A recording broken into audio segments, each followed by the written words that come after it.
लगभग आज से 10 साल पहले इंडियन मोबाइल फोन कंपनीज का भारत के बाजार में एक मजबूत दबदबा था, जो कि फीचर फोन से लेकर टच स्क्रीन वाले फोन तक सभी मामलों में इंडियन मोबाइल फोन ब्रांड की एक अच्छी पकड़ थी। इन मोबाइल फोन कंपनीज में Micromax, Intex, lava, carbon and और भी सारी कंपनी शामिल थी, जिसमें माइक्रोमैक्स को भारतीय बाजार में स्मार्टफोन का किंग माना जाता था। पर लेकिन आपने एक कहावत सुनी होगी, समय बड़ा बलवान। अगर समय के साथ आप नहीं बदले तो समय आपको 100% बर्बाद कर देगी। तो कुछ ऐसा ही इंडियन मोबाइल फोन कंपनी के साथ होता है। समय के साथ साथ Chinese company Redmi, Oppo, Vivo, Realme Indian market में एंट्री होती है और चाइनीज कंपनीज की न्यू फीचर्स और हार्डवेयर के सामने इंडियन ब्रांड घुटने टेकने लगती है और धीरे धीरे एक एक करके सभी इंडियन ब्रांड डूब जाती है और Chinese mobile phone brand India में अपना एक अच्छा मार्केट बना लेती है।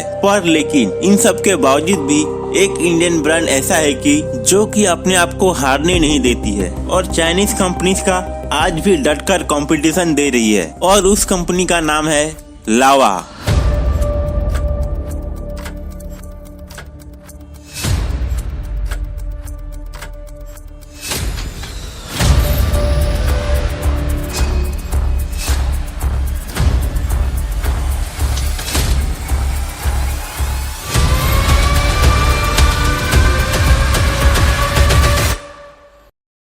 अब सवाल यहाँ पर यह है कि आखिर सभी इंडियन कंपनीज चाइनीज कंपनीज के सामने घुटने टेक देती है, लेकिन लावा अभी तक टिका कैसे है? तो इसका जवाब है लावा का मेड इन इंडिया विजन और कम से कम दामों में लोगों को एक बढ़िया और मेड इन इंडिया स्मार्टफोन मुहैया कराना। आज से 10 साल पहले अदर्स इंडियन ब्रांड क्या कर रही थी कि चाइना से माल लेकर अपने लोगों का धब्बा लगाकर इंडिया में अपना फोन बेच रही थी, तो वहीं लावा मेड इन इंडिया मैन्युफैक्चरिंग में ज्यादा ध्यान दे रही थी। लावा खुद अपने फोन को भारत में ही डिजाइन और मैन्युफैक्चरिंग पर जोर दे रही थी। यह न केवल सरकार की नीतियों के अनुरूप है, बल्कि इससे ग्राहकों में एक भारतीय ब्रांड होने की भावना को मजबूती मिलती है। और एक दूसरा कारण है लावा के इंडिया में ग्रोइंग होने का इसका क्लीन और बेहतर सॉफ्टवेयर। जहां चाइनीज ब्रांड अपने स्मार्टफोन को कम से कम दामों पर दे देती है, लेकिन अपने स्मार्टफोन में दुनिया भर के ब्लोटवेयर और एड दिखाती है, और वहीं लावा के स्मार्टफोन स्टॉक एंड्रॉइड के साथ आते हैं,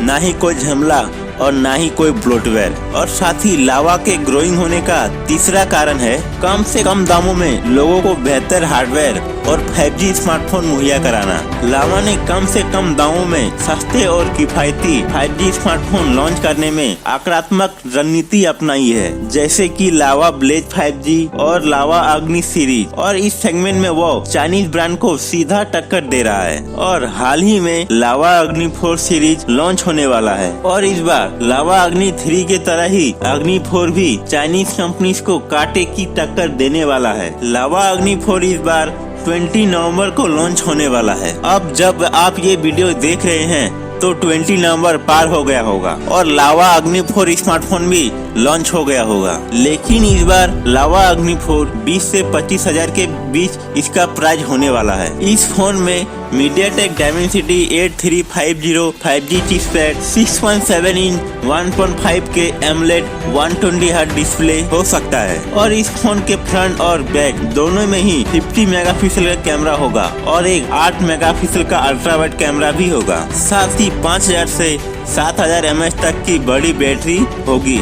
66 वाट का फास्ट चार्जिंग के साथ हो सकता है। और इसका डिजाइन मतलब क्या ही बनाया है लावा ने। मतलब पता है, जब को इंडियन ब्रांड तरक्की करता है ना, तो दिल से खुशी होती है। लेकिन फिर भी लावा का इंडिया में अभी भी मार्केट शेयर 2 से 3% ही है, जो कि बाकी अदर फॉरेन कंपनी से तुलना करें तो बहुत ही कम है। लेकिन एक रिपोर्ट के अनुसार लावा का स्मार्टफोन बिजनेस साल दर साल तेजी से बढ़ रहा है। लावा ने अगले कुछ वर्षों में 30,000 से कम सेगमेंट वाले फोन में 25% मार्केट शेयर हासिल करने की लक्ष्य रखा है। लावा अगर इसी तरह से काम करता रहेगा ना, तो वो एक दिन भी दूर नहीं होगा जब लावा देश का सबसे बड़ी मोबाइल फोन ब्रांड होगा। बाकी हम और हमारे व्यूअर्स आपके साथ हैं। तो आज की वीडियो में बस इतना ही। मिलते हैं अगले वीडियो में, तब तक के लिए टेक केयर। जय हिंद।